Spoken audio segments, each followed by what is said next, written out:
What's up, good people? Welcome to another video. I'm Rob Stuart, and I'm here to help you get your skin and your overall health back on track.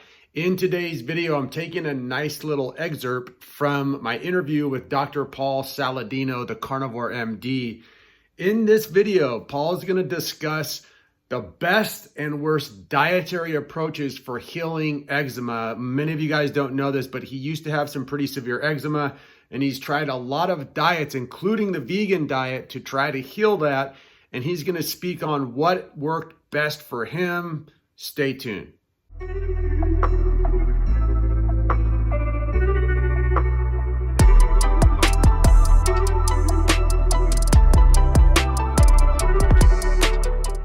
If you're loving this content, make sure to like it. Remember to share it. Remember to hit the notification bell. Remember to subscribe and share. Much love. I actually started this journey before I went to medical school, and I went on a vegan diet because I'd heard stories of people being on vegan diets. And I didn't just do vegan, I did raw vegan. Did it for 7 months, and I heard all these stories. Oh, I resolved my ulcerative colitis or Crohn's with the vegan diet. And I thought, well, maybe it's not good for humans to eat meat. And again, this was before I had a whole lot of medical knowledge or nutritional wherewithal, but my results of the vegan diet were pretty abysmal. I had horrible gas, incredibly bad GI symptoms, farted all the time, and lost 35 pounds of muscle weight within 7 months. I thought, this isn't good. So when I got so skinny that no girls would go out with me. You were doing it wrong, right? What's that? You're doing it wrong. Yeah, you're doing a vegan diet wrong. I'm like, man, I'm about to die. I'm so skinny. And the problem was that I was a runner. And so within the running community, I thought, I want to be really skinny like these born runners, these Ethiopians or East African runners. And so I didn't really realize how much of a body dysmorphia was going on. A lot of my friends were super skinny. We all looked like runners. But when I got so skinny that women did not want to date me because I was ridiculously skinny, I was like, there's something wrong. And I heard a podcast with Jeff Bland, who is one of the guys that was kind of the originators of functional medicine, thinking about root cause illness. And he was talking about this genetic book of life. And I think he said something in there, humans have always eaten meat. It's a crucial part of the human diet. I thought, that makes so much sense. Like, why am I not eating meat? So I added meat back into my diet, gained weight back, and then stopped running 100 miles a week and now weigh 175 pounds. But you can imagine me, I'm not a big guy now. I'm muscular, but I'm not a big guy now. Mm-hmm. At 140 pounds, I was pretty skinny. So yeah. I can relate directly to that. My vegan journey went a lot longer, but I went from 190 down to 145, and now 2 years into carnivore, I hold on to 180 pretty darn easy. And it's quite striking. And I posted something about this on my Instagram, and it got an insane amount of likes. If you just look at the body habitus, if you look at the way that vegan doctors look versus the way that doctors who support meat look, it's not even a question. Like, you just cannot hold on to muscle mass on a vegan diet unless you are a vegan bodybuilder, probably using tons of synthetic protein powders and potentially Mexican supplements or steroids. So people will point to the vegan bodybuilders and say, vegan bodybuilders, we can hold muscle. Then why are all the vegan doctors I see having osteoporosis and breaking toes and looking completely sarcopenic? There's a real discordance here that people don't point out. But if you look, I'm pretty muscular for somebody that doesn't actually bodybuild. And there's Sean Baker, who's muscular, and other women MDs like Jamie Seaman. People who are pro-meat clearly retain more muscle mass. It's not even a question. And, if you really think about what we use our muscle for and how much of a survival advantage it is to have muscle on your body, then it's not even a question of which diet is helping us better. So I added meat back into my diet, gained some weight, felt better, stopped farting all the time. But my eczema continued, and I had a paleo diet, which was organic, for probably the next 8 to 10 years. And the eczema just persisted and persisted and persisted to the point that I was doing a lot of jujitsu, and I would get eczema on my elbows and my knees. Sometimes it would get super infected and have impetigo. And I thought, what is going on? I'm eating this organic paleo diet consisting of lettuce and avocado and berries and meat and occasional other foods, but really not eating any gluten, not eating any dairy, not eating any junk food. And I still had bad eczema. So I kept cutting things out of my diet. And as you know, if you go down this rabbit hole in functional medicine, there's oxalates and lectins and histamines and all kinds of things, and nightshades and all kinds of things people talk about triggering autoimmune disease. So I cut them all out, and I still had eczema, right? So I'm on a low oxalate, low histamine, low zero nightshade paleo diet, and I still have bad eczema. And it was at that point that I heard about the carnivore diet. And my first response was, that's crazy.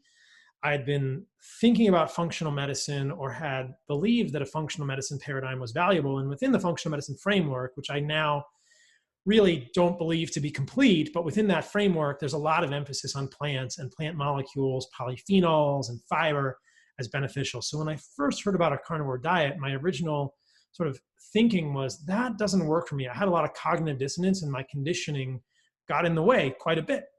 But my eczema wasn't getting better, and I wanted to try it. So I dove in, and wouldn't you know it, within 2 to 3 weeks, eczema's gone. I've been doing a strictly carnivore diet for the last 2 years, and it's never recurred at all. Whereas, every few months I would have a pretty bad outbreak before. So clearly there were plants in my diet that were triggering my autoimmunity.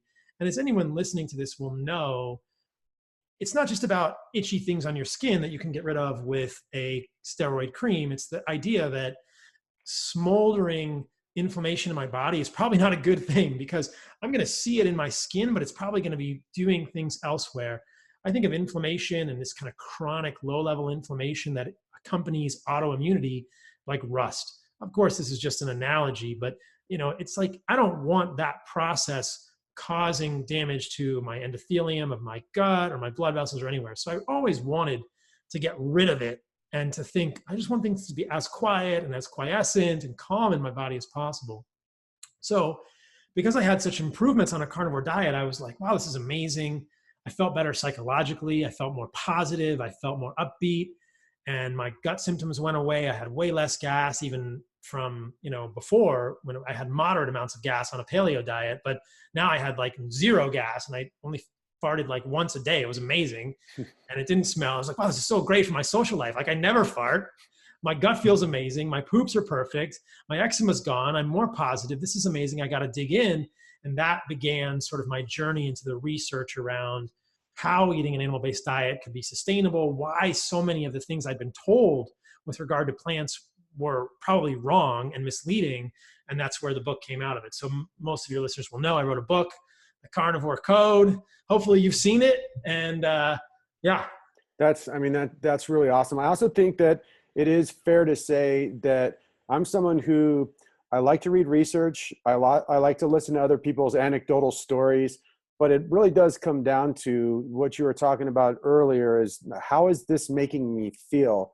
What are my own inflammatory markers telling me? What is my lack of farts and bloating after I eat 3.5 pounds of steak telling me as a human? Am I waking up every morning with a morning wood like a 14-year-old? Or am I struggling to be even remotely sexually attracted to a woman who I think is the most beautiful thing in the world? So for me, it's been quite amazing to go from that vegan, bloated, and I was a trumpet booty gas machine myself, to looking down after a meal and seeing nothing happening and having no spikes in energy after eating. And for me, a huge one was sleeping all the way through the night without having to rush to the bathroom in the morning. So a question that I'd have for you is, I know you promote a lot of nose to tail eating, which is kind of a new concept for a lot of people who are just starting to get into the carnivore diet thing. I'd love to hear what that is from your experience, kind of how you eat, and really what you'd suggest to kind of newbies that are looking to kind of make a transition to a more bioavailable food-based system. Yeah. So I love that you said it that way. I think animal-based diets are very bioavailable. And what we're talking about with bioavailability is micronutrients. At a broad level, a lot of us are familiar with macronutrients, protein, fat, carbohydrates. But really, I think the magic of an animal-based diet is micronutrients. And this is something that we're not always familiar with. We hear about some micronutrients, vitamin A, vitamin D, vitamin C, but we don't often hear about things like thiamine or riboflavin or pyridoxine or folate or K2 or, carnitine or choline or carnosine or anserine. And all of these are little micronutrients that are more specific than the big macronutrient categories. And so if you look at what's in a steak, it's incredibly nutrient rich, but there are some of these micronutrients that are missing. And if you look at the way that indigenous peoples and our ancestors have always eaten animals and continue to eat animals, they eat the whole animal.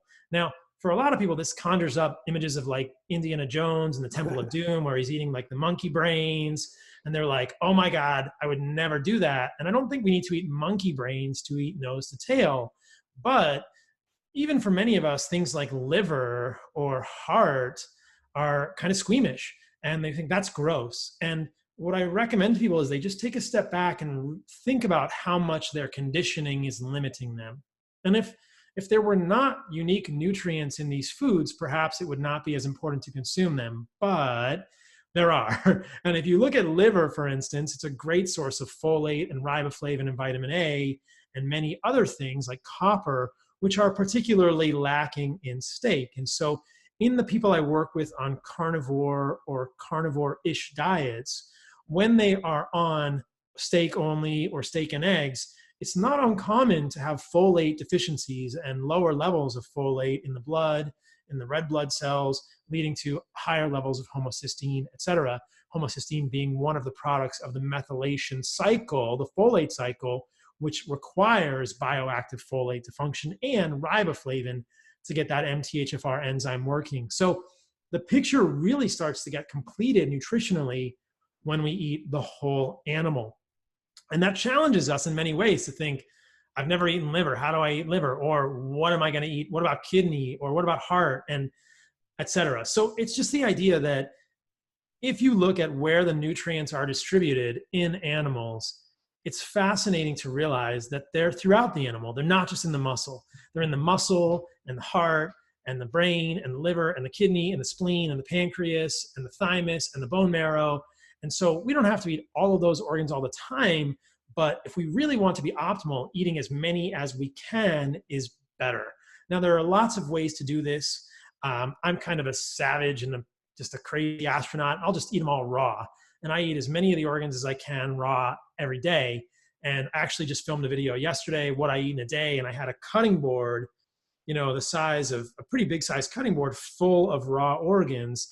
And I think most people, if they saw that, would think that is absolutely disgusting. I've grown to like it.